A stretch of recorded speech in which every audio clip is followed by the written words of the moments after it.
He's a Father who forgives and accepts us.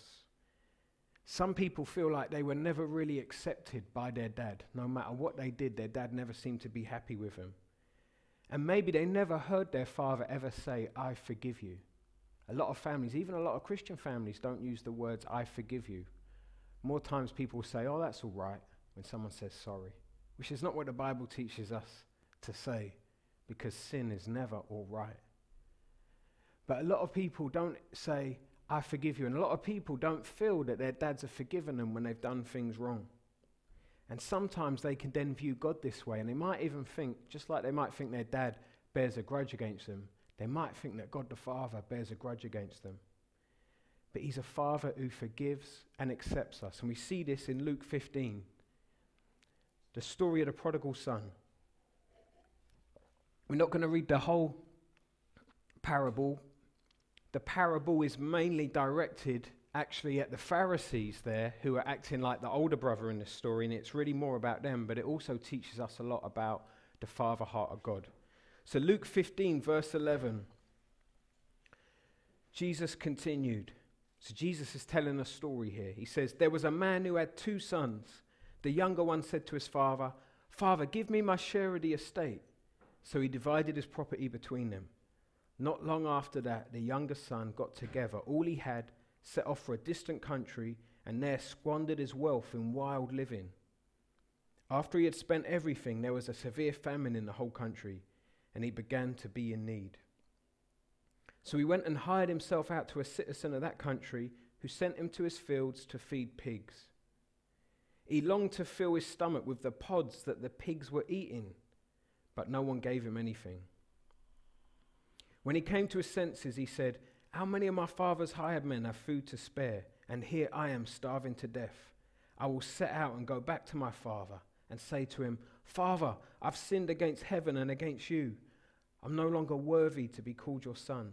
Make me like one of your hired men. So he got up and went to his father.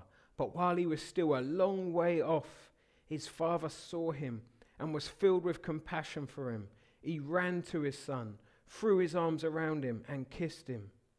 The son said to him, Father, I've sinned against heaven and against you. I'm no longer worthy to be called your son. But the father said to his servants, quick, bring the best robe and put it on him. Put a ring on his finger and sandals on his feet. Bring the fattened calf and kill it. Let's have a feast and celebrate. For this son of mine was dead and is alive again. He was lost and is found. So they began to celebrate. The story's surprising to us because we'd expect the dad to actually have some harsh words with him. Maybe when you think about this story, sometimes you've even thought, yeah, but I bet he said some things to him the next day. But it doesn't say that in the story here. We would expect the father to be ashamed of his son, and we would expect the son to live in shame for a very long time. But that isn't what happens in the story. Instead, the father celebrates the fact that his son has come back to him. And this is what it's like with God the Father when we turn from our sin and turn to Jesus. When we do that, the Father celebrates. The angels in heaven celebrate. It's like a big party. And God isn't ashamed of us. And he's not waiting until the day that you stand before him to then quickly play you a video replay of all your past sins so you feel ashamed for 5, 10 minutes or a few hours. That's not what happens. It doesn't say that in the Bible anywhere, even though loads of people think that.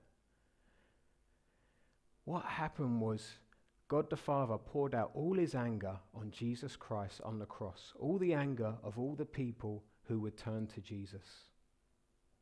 He poured out all the anger on him, and Jesus took all the shame of all of God's people on the cross.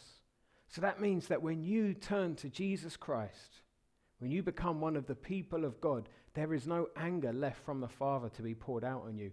And there's no shame for you to have, because Jesus took that shame on the cross. And that's why there can be a wonderful party. So when we turn to Jesus Christ and we receive the forgiveness of sins that he offers, we can be assured that the Father accepts us, that the Father receives us. We don't have to now do good works to make him happy with us. We don't have to have loads of shame. We don't have to think, oh, it'll be really bad. At the end, one day I'll stand before him and he'll show me all the bad things I've done. That isn't going to happen. He is a Father who accepts us and receives us.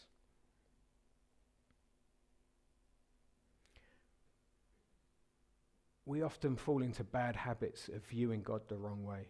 And it's worth asking yourself, have I been lately feeling ashamed before God the Father? And if that is the case, it might be worth getting stories like this and reading over them and thinking about them. Or ask yourself, have I been thinking that God's going to give me a stern talking to one day in heaven? And again, read through this and think about what happened at the cross. Think about those hours of darkness when God's judgment was poured out on Jesus. And that was judgment that should have been poured on you, but was poured on Jesus instead if you believe in him. And then realize, he's not that kind of Father who's going to give me stern words in heaven. He's a Father who accepts me and receives me because of what he did with his Son.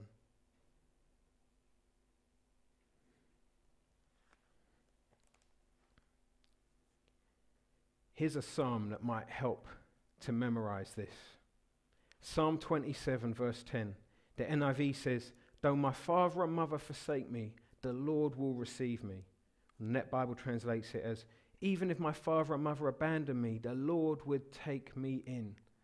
Sometimes if people are abandoned by a parent, they can then feel that God's that way with them. But what the psalmist is saying here is, even if your parents abandon you, God will always take you in. He doesn't turn away anyone who comes to him. If your dad abandoned you, God is not like your dad. God will receive you. He'll always take you in.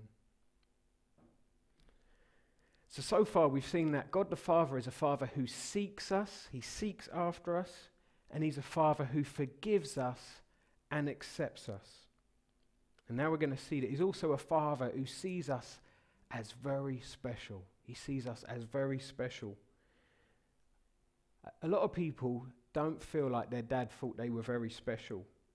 Or maybe they felt like they were very special when they were young, but as they got older, they didn't really think that they were very special. Maybe they guessed that he might view them as very special, but he doesn't ever say that to them. But God is a Father who sees us as very special. Exodus 19:5, he says, now if you obey me fully and keep my covenant, then out of all nations you will be my treasured possession.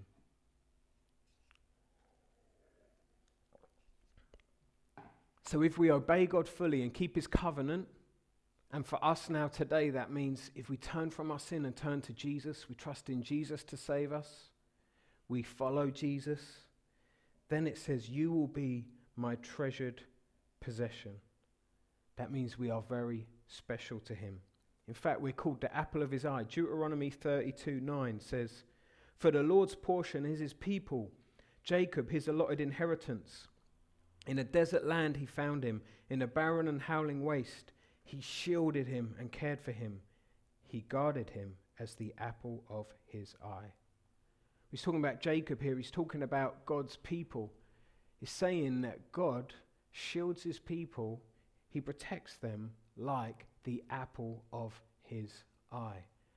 We, if we believe in Jesus, are very special to God the Father. We are the apple of his eye. And it's amazing. I mean, I think my kids are the apple of my eye. And I'm a human, a sinful human. So how much more does God see us as special when he doesn't have any sin in him, he doesn't have any imperfections, he has a perfect love. He sees us as special. And one of the reasons why he sees us as special, in case you're thinking, yeah, I'm sure some other people are special, but not me, it's because of what Jesus Christ has done for us. Because Jesus Christ lived a perfect life, for 33 years or however long it was, lived a perfect life, always obeying God's law. And then what happened was that he died on the cross for his people so that all of his people would have his righteousness accounted to them. So there's what's called the great exchange. all of my sin goes on